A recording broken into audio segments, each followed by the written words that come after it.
మంత్రి ఇలాఖాలో తండ్రి పెత్తనం.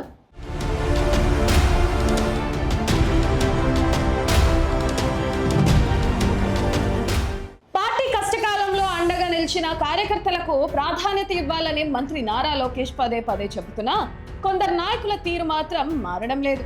తూర్పుగోదావరి జిల్లా రామచంద్రపురం నియోజకవర్గంలో ఇప్పుడు ఇదే హాట్ టాపిక్ గా మారింది. కార్మిక శాఖ మంత్రి వాసంశెట్టి సుభాష్ తండ్రి వాసంశెట్టి సత్యం మితిమీరిన పెత్తనం చేస్తున్నారని, సొంత పార్టీ కార్యకర్తలపైనే దాళ్లకు దిగుతున్నారని ఆరోపణలు వెలువెత్తుతున్నాయి. ఇటీవలే పార్టీకి చెందిన మాజీ సర్పంచ్ పై సాక్షాత్తు పార్టీ ఆఫీసులోని దాడి జరగడం ఇప్పుడు తీవ్ర దుమారం రేపుతుంది. అసలేం జరిగిందో ఇప్పుడు చూద్దాం.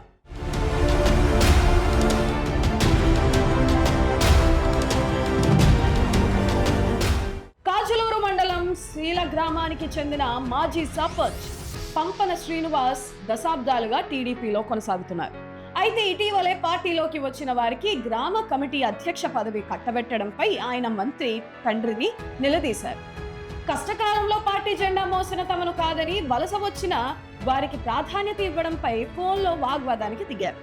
దీంతో ఆగ్రహించిన సత్యం తన అనుచరుల ద్వారా శ్రీనివాస్ ను ఆయన కుమారుణ్ణి పార్టీ ఆఫీస్ పిలిపించి దారుణంగా కొట్టారని బాధితులు వాపోతున్నారు.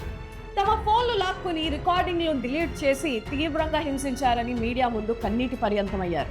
మంత్రి వాసంశెట్టి సుభాష్ ఎమ్మెల్యేగా గెలిచిన నాటి నుంచి ఆయన తండ్రి సత్యం అన్ని తానే వ్యవహరిస్తున్నారని సొంత పార్టీలోనే విమర్శలు వస్తున్నాయి. మంత్రి స్థానికంగా లేనప్పుడు ప్రోటోకాల్ అంతా సత్యంకే ఇస్తున్నారని, అధికారులపై కూడా ఆయన పెత్తనం చేస్తున్నారని ఆరోపణలు ఉన్నాయి. ఎవరైనా ఎదురు తిరిగితే దాళ్లు చేయడం, రౌడీయిజం చెలాయించడం వల్ల పార్టీకి తీరని నష్టం జరుగుతుందని కార్యకర్తలు ఆవేదన వ్యక్తం చేస్తున్నారు. గతంలో కూడా ఇలాంటి వివాదాలు చోటు చేసుకున్నా మంత్రి మాత్రం వారు తన అనుచరులు కాదని తప్పించుకుంటున్నారని స్థానికులు చెబుతున్నారు.